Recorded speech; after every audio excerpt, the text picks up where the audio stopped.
Bonjour à toutes et à tous et surtout bonne année et bonne santé. Alors oui, je sais, on est en mois de février, mais normalement la vidéo devait sortir le mois dernier, donc je vous souhaite quand même une bonne année, même si c'est en retard.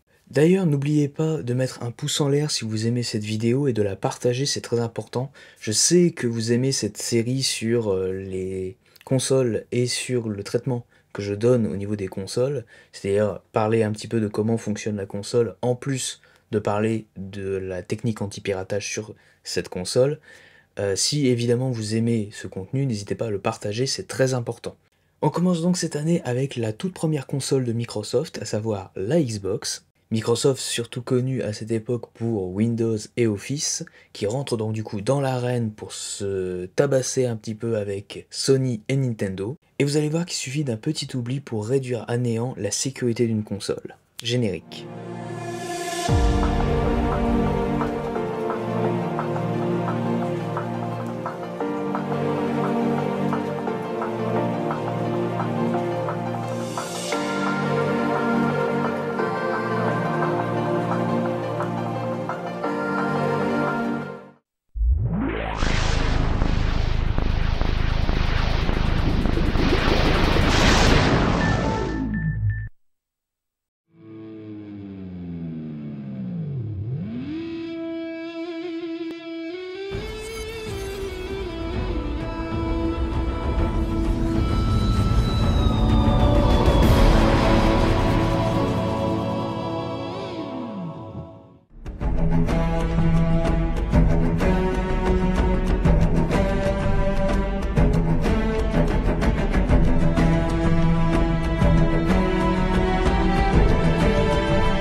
La Xbox est sortie en 2002 et fut la première console de Microsoft.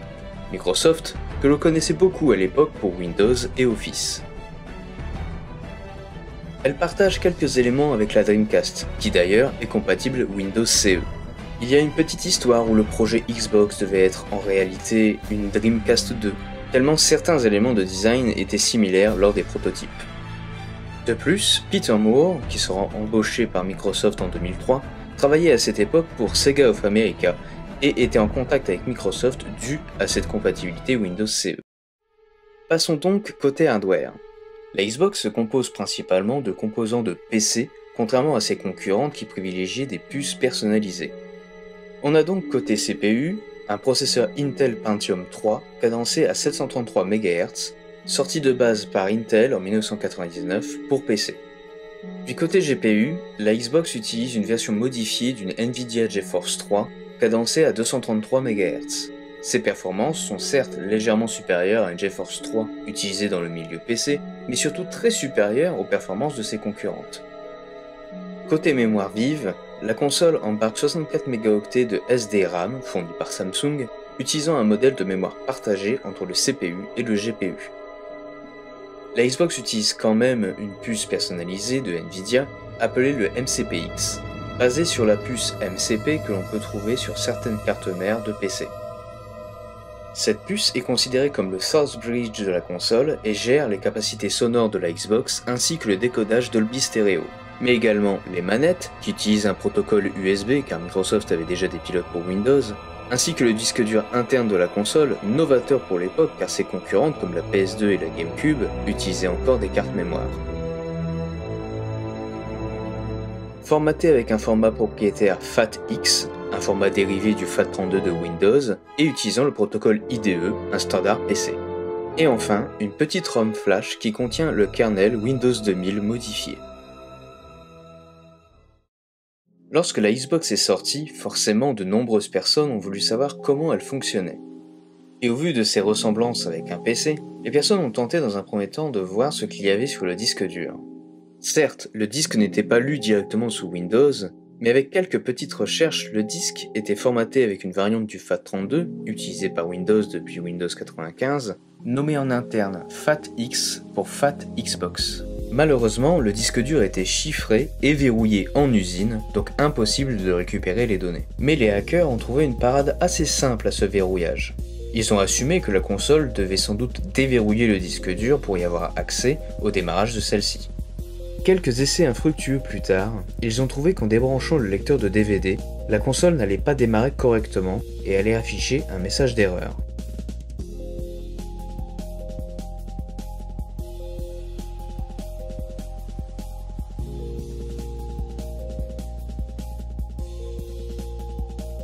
Ensuite, en branchant le disque dur sur un PC, tout en le laissant alimenter par la console, ils ont découvert que le disque dur était déverrouillé et donc accessible depuis un programme tournant sur le PC.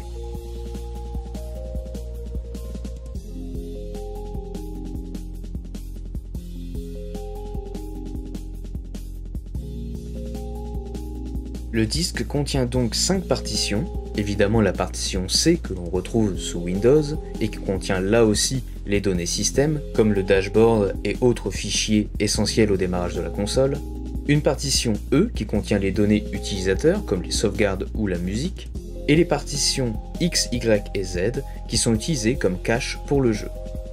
Par contre, il n'y avait aucune trace d'un quelconque OS ou kernel sur le disque dur, le démarrage de la console devait donc se faire autre part. C'est là que quelques ingénieurs se sont rappelés d'une chose importante sur l'architecture PC x86. Les processeurs de PC x86 démarrent à l'adresse XFFFFFF0, ce que l'on appelle un reset vector. Et en regardant de plus près cette adresse, on remarque que Microsoft a mis une seule instruction dans le processeur, une instruction qui renvoie l'exécution à l'adresse XFFFFFFB8. Pensant alors que le CPU se comporte comme sur un PC en renvoyant le boot process à la puce flash du BIOS, un étudiant du MIT du nom de Andrew Wang a décidé de récupérer les données de la puce flash située sur la carte mère de la Xbox. Il a découvert qu'après avoir récupéré les données de la mémoire flash, celles-ci sont chiffrées mais pas les 512 premiers octets. Ces premiers octets contiennent des instructions et des données, mais qui n'ont pas l'air d'être utilisées par la console au démarrage, car même en les modifiant ou en les effaçant, la console démarre normalement. Mais que sont vraiment ces données? En fait, Andrew a découvert que ces données étaient une préversion de la Secret ROM, un programme permettant au processeur de déchiffrer le reste de la mémoire flash lors du démarrage de la console. Microsoft, sans doute vers la fin du développement, a déplacé ce programme vers une autre puce, sans pour autant enlever les octets de la mémoire flash. Et cette autre puce n'est ni plus ni moins que le MCPX. La console démarre donc ainsi. Le CPU est renvoyé vers la ROM incluse dans le MCPX via l'unique commande de son reset vector à l'adresse XFFFFFB8. Puis, le CPU exécute le programme situé dans la ROM qui active le mode protégé du processeur, teste les différentes mémoires et initialise les variables. Puis, le CPU déchiffre la mémoire flash avec la signature incluse dans le MCPX.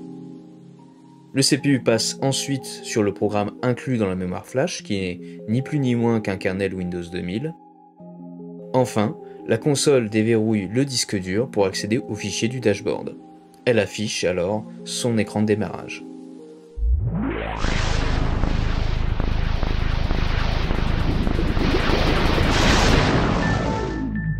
Une fois le démarrage terminé, la console ouvre la session Windows et le dashboard s'affiche.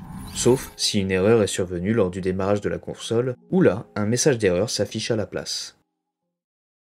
Maintenant que les hackers savent comment fonctionne le démarrage sécurisé de la Xbox, ils peuvent passer à la prochaine étape pour exécuter du contenu non signé sur la console. La Xbox utilise des fichiers exécutables dérivés du .exe de Windows, appelés XBE pour Xbox exécutable. Et évidemment, tout exécutable sur la Xbox doit être signé avec la signature numérique, sinon le kernel refuse d'exécuter le programme. Alors j'en parle souvent, c'est vrai, mais en fait, c'est quoi une signature numérique? Une signature numérique est une sorte de clé verrouillant l'accès à des données, de n'importe quel type, en chiffrant celle-ci avec un hash sécurisé appelé clé privée. Par exemple, si j'ai cette phrase « j'aime les pommes », je peux la signer avec une clé privée, clé que je garde précieusement. Quand je vais donner cette phrase à quelqu'un, cette phrase sera illisible, à moins que cette personne ait la clé publique que je lui ai fournie. Cette clé publique ne permet que le déchiffrage de cette donnée. Si par contre mon interlocuteur veut modifier le mot pomme en poire, cette phrase n'est donc plus signée par ma clé.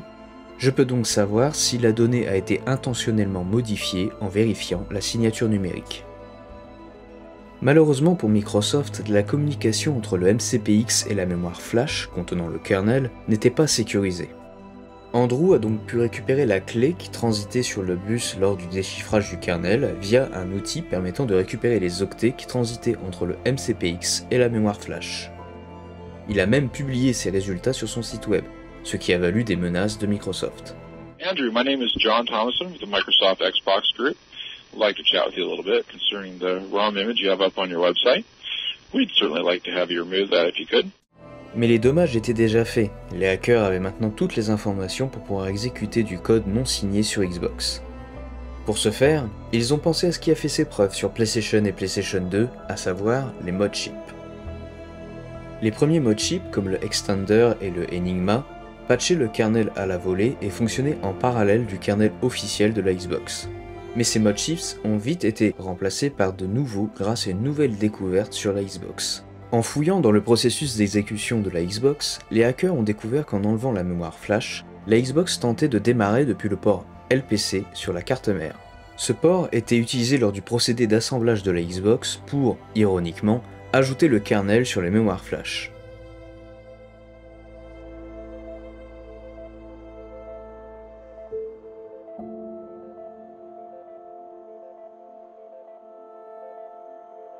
Il devenait donc très simple de modder une Xbox avec ces nouveaux mod chips appelés chip mods. Microsoft a évidemment essayé de corriger le tir avec la version 1.1 de la Xbox, comprenant une nouvelle version de la Secret ROM et une nouvelle clé, mais Microsoft ne pouvait pas changer l'emplacement de la Secret ROM sans changer totalement l'architecture de démarrage. La Secret ROM était toujours restée dans le MCPX, et donc sans tarder, les hackers ont récupéré cette nouvelle Secret ROM via la même méthode que précédemment. Et avec plusieurs essais, la nouvelle Secret ROM et le nouveau kernel étaient déchiffrés. Mais il n'y avait pas que les mod chips qui proposaient, eux, une solution hardware à l'ouverture de la Xbox. Des solutions dites software existaient également. Vous vous souvenez quand je disais que tout était signé sur la Xbox? En réalité, deux choses ne l'étaient pas, c'était les sauvegardes et les polices. Pour ce dernier, sans doute que Microsoft n'a pas prévu qu'un simple fichier de police pouvait faire des dégâts. Et pour les sauvegardes, qui ne sont protégées par aucune signature, elles étaient donc facilement modifiables soit par un action replay, soit directement par l'utilisateur. Ce qui peut dans certains jeux être très intéressant pour les hackers pour par exemple déclencher un buffer overflow. Un buffer overflow est un type d'erreur qui peut arriver dans beaucoup de langages de programmation si le développeur a oublié de sécuriser son code. Par exemple, si un jeu demande un nom pour le joueur et peut proposer 20 caractères, mais le jeu n'en accepte que 10 en interne, souvent les noms sont donc coupés à 10 caractères maximum lors de la sauvegarde du nom. Mais si vous changez le nom de la sauvegarde manuellement via un éditeur de texte sur un PC, les caractères excédents vont donc déclencher un buffer overflow et rendre le jeu instable si l'erreur n'est pas récupérée par le code. C'est comme ça que la Linux Team a créé une sauvegarde corrompue sur Splinter Cell pour démarrer un programme appelé SoftMod, donnant ainsi accès aux fichiers sur le disque dur de la Xbox sans avoir besoin de brancher sur un PC. Il suffisait de copier cette sauvegarde sur le disque dur de la Xbox pour que le jeu le détecte comme une sauvegarde légitime et qui, lors de la sélection du profil corrompu, démarre l'exploit. Et c'est ainsi qu'ils ont découvert que deux fichiers de police que le dashboard charge au démarrage ne sont pas signés. Il était donc possible de mettre en place le même overflow et le même programme sur ces fichiers qui se lanceraient automatiquement au démarrage du dashboard.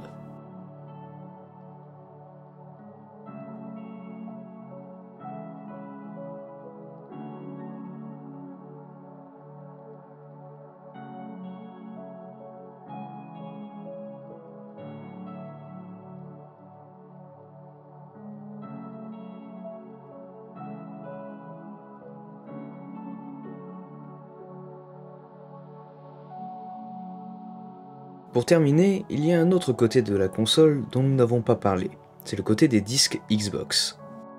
Ces disques sont dans un format propriétaire appelé XGD, format qui sera également utilisé sur la Xbox 360. Mais ça sera pour une prochaine fois. Et voilà, c'est ainsi que la sécurité sur la Xbox a été défaite. Alors je ne l'ai pas précisé, mais tous ces efforts conjoints ne venaient pas en fait d'un groupe de pirates cherchant à distribuer illégalement en fait les jeux vidéo comme on pourrait le croire. C'est en fait l'équipe Linux, donc la Linux Team, qui elle avait comme objectif de faire tourner Linux sur la Xbox. En même temps, la Xbox est quasiment un PC. On a quand même un Pentium 3, on a une Nvidia GeForce 3, on a un peu tout qui fonctionne comme si c'était un PC, le disque dur, le lecteur de DVD, tout ça en fait pour un prix vraiment raisonnable pour l'époque. Du coup, pour l'équipe Linux, c'était une aubaine de pouvoir transformer la Xbox en ordinateur, en faisant tourner Linux directement dessus. Et on peut dire qu'ils ont quasiment réussi à le faire, même s'il n'y a pas vraiment eu de version de Linux utilisable sur Xbox, notamment parce qu'il n'y avait pas vraiment d'utilité, vu qu'on pouvait pas vraiment brancher de clavier ou de souris, même si plus tard il y a eu des adaptateurs pour pouvoir brancher des clés USB sur la Xbox via les ports manettes. Tout ça c'était très différent par exemple de la PlayStation 2, où Sony donnait directement un CD Linux. On pouvait acheter un CD Linux avec un clavier et une souris, et on pouvait même brancher n'importe quel clavier ou n'importe quelle souris sur la PlayStation 2, vu qu'il y avait 2 ports USB en façade. En tout cas, j'espère que cet épisode vous aura plu. N'hésitez pas évidemment à mettre un pouce en l'air, ça je l'avais déjà dit au début de l'épisode, mais c'est très important, et surtout de partager, c'est encore plus important, si vraiment vous aimez ce contenu et si vous voulez le faire découvrir à d'autres personnes. On se retrouve donc prochainement pour d'autres vidéos.